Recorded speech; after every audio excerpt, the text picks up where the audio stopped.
What is the most likely scenario here? What does it mean to the markets? Well, it's kind of really interesting right now, and I kind of compare it to a Greek tragedy. And in Greek tragedies, as you know, there's always a point in the plot where we have what's called a deus ex machina. It's where the gods come down from the sky and intervene in the plot. So is that the ECB? That's the Eurogroup finance ministers. In the last 72 hours, they have definitely confirmed their ability to make bad policy worse.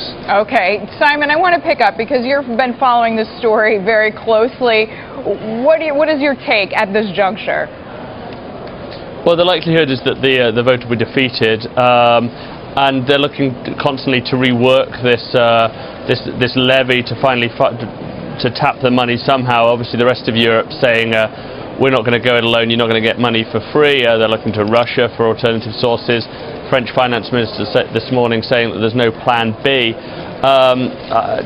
Jeremy talks about Greek tragedies. I'll bring it up closer. It seems a bit like TARP a few years ago when TARP was defeated and thrown out. And another historical reference, as my colleague Jim Nuga was writing today, it looks a bit like Deauville a couple of years ago, where Nicolas Sarkozy and Angela Merkel first brought in the idea of sovereign bondholders taking a bit of the pain, and it took them a while to realise how that policy had backfired. So certainly some repercussions in Europe for this plan that was hatched over the weekend. Well, Simon, to your point, TARP defeated the first time, but then it did go through the second time. So, Jeremy, will we see something like that? And then if so, how does it show up? I mean, you and I were just looking at a chart here of the euro. It's around a one-year low, broke 129. Where else is this stress going to show up in the markets? Well, we're definitely looking at FX. We're definitely looking at the way the euro is trading. And I think today we're seeing a low since basically mid-December of last year.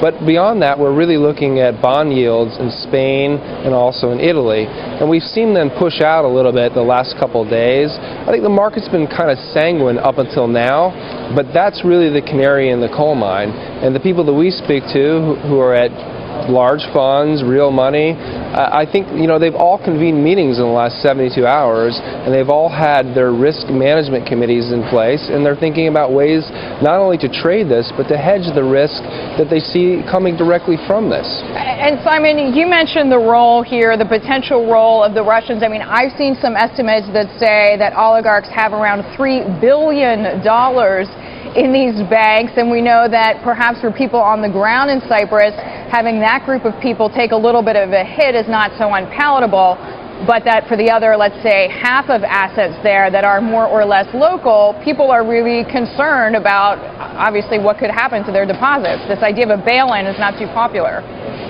It's certainly the element of the bail-in that isn't popular is the element below 100,000 euros, which gets into whole degrees of complications regarding deposit insurance, for which that level is also the cap. And Germans today talking about, well, that doesn't come into play if the sovereignty or the solvency of the economy is in question.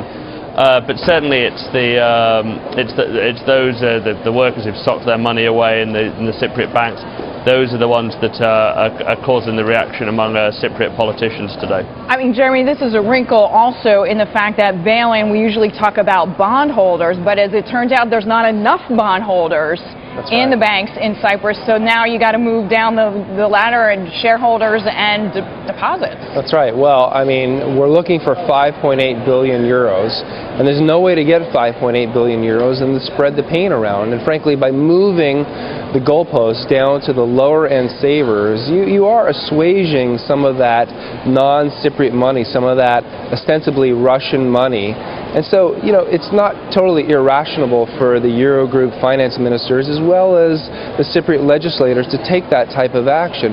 But at the end of the day, you really have to ask yourself, have we just added a new lexicon or a new definition to the lexicon of risk when we think about Europe? Well, that's a great point, Jeremy. And I mean, Simon mentioned it as well. In theory, if you're beneath $130,000, you're not supposed to be sort of forced to do this bail-in. But Simon, bigger picture, does this mean that Cyprus is just the first of its kind? I mean, I think investors worldwide are worried. Could this happen in Italy, for example, or in Spain? And everybody says it's different, the ECB included, but the question is still out there.